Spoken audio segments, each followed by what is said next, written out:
যাও, রুমে গিয়ে ফ্রেশ হয়ে নাও। ঘুম থেকে উঠে কালকে সকালে লয়ারের কাছে গিয়ে যাবতীয় ফর্মালিটিস পূরণ করেন। তুমি তো ডানা মেলা পাখির মতো উঠতে চেয়েছিলা, কালকে থেকে উঠতে পারবা। তোমার ছুটি।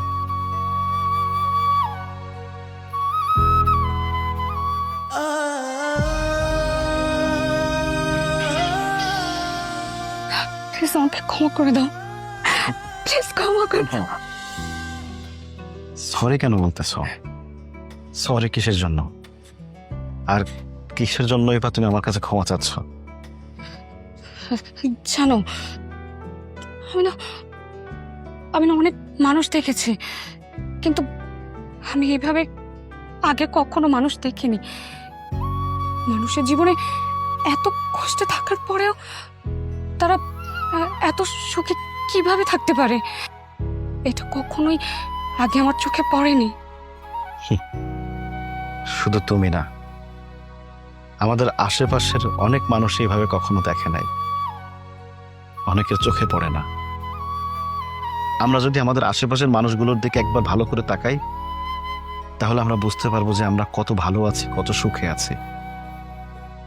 আচ্ছা নিশা, তুমি যখন প্রত্যেকদিন বাসা থেকে বের হও কোথাও যাওয়ার জন্য, যাওয়ার পথে কি একটি বারের জন্য রাস্তার আশেপাশে তাকিয়ে দেখছো যে একজন অন্ধ মানুষ সে একটা লাঠিতে ভর করে হাঁটছে? একজন পঙ্গু চলতে পারে না, রাস্তায় গড়ায় গড়ায় মানুষের কাছে হাত পেতে ভিক্ষা করে তার দিন যাপন করছে। একজন বোবা মানুষ কথা বলতে পারে না, তার তো দিন যাচ্ছে। সে মানুষটার ভিতরে হ্যাপিনেস আছে, সুখে আছে। আল্লাহর কাছে অশেষ শুকরিয়া আদায় করো যে তুমি তাদের মতো না। আর একটা কথা কি জানো, রাস্তার পাশে মাত্র 500 টাকা 1000 টাকা নিয়ে হকাররা বাদাম বিক্রি করে, ঝালমুড়ি বিক্রি করে, সেইটা দিয়েও তাদের সংসার চলে। তার ভিতরে তারা সুখ খুঁজে নেয়।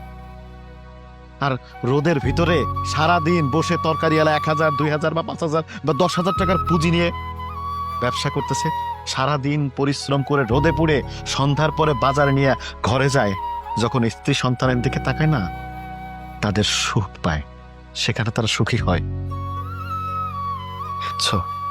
শোনো নিশা, সুখে থাকতে হলে নিজের ইচ্ছে শক্তির প্রয়োজন। ওই মানুষের 10 ভরি গহনা আছে, আমার নাই। ওই মানুষের গাড়ি আছে, বাড়ি আছে, ফ্ল্যাট আছে, অ্যাপার্টমেন্ট আছে, আমার নাই। এইভাবে না কখনো সুখ পাওয়া যায় না, সুখ খুঁজে নিতে হয়। একজন গার্মেন্টস কর্মী সারাদিন 10-12 ঘন্টা গার্মেন্টসে পরিশ্রম করে বাড়িতে এসে রান্না বান্না করে তার স্বামীকে সন্তানকে খাওয়ায়, তার ভিতরে তারা সুখ খুঁজে নেয়। তুমি এত কিছু থাকতে, এত কিছু পাওয়ার পরে তোমার কাছে সুখ মনে হয় নাই, মনে হয় নাই তুমি সুখী, তাহলে তোমার আশেপাশের এই মানুষগুলো কি, তারা কিভাবে এর ভিতরে সুখ খুঁজে পায়? নিশা, সুখে থাকতে হয়, সুখে থাকার চেষ্টা করতে হয়, সেটা তুমি করো নাই। আসলে ঈশিতা ভাবি ঈশিতা ভাবের উচ্ছৃঙ্খল লাইফ স্টাইল দেখে তুমি কি মনে করছিলা যে ওইটাই আসল লাইফ, ওইটাই হ্যাপিনেস? নো নিশা, নো, ওইটা হ্যাপিনেস না, ওইটা হচ্ছে বেহায়াপনা, নিজেকে নিজে গলা টিপে হত্যা করা।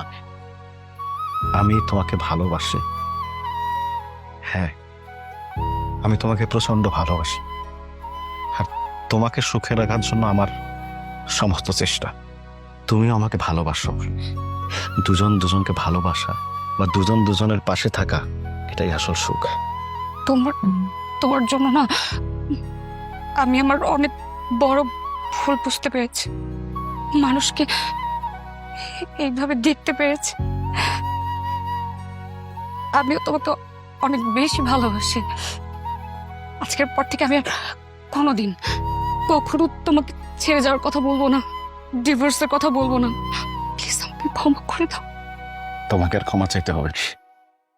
আমি জানি তো, আমি জানি আমার লক্ষ্মী বউটাকে আমি যেমন ভালোবাসি, সেও আমাকে ততটা ভালোবাসে। শুধুমাত্র ওই মোহের কারণে আমার এই লক্ষ্মী বউটার মাথার ভিতরে একটা ভূত বসছিল। আমি যে এই যে আশেপাশের লোকগুলোকে তোমাকে দেখালাম, আমি শুধু তোমাকে বোঝাতে চেয়েছিলাম সুখে থাকা কাকে বলে, তুমি আমি কতটা সুখে আছি। আমি তোমাকে কোনোদিন ডিভোর্স দিব না, বা তোমার ডিভোর্স কোনোদিন অ্যাকসেপ্ট করবো না, কারণ আমি সারা জীবন আমার এই লক্ষ্মী বউটার সাথে থাকতে চাই।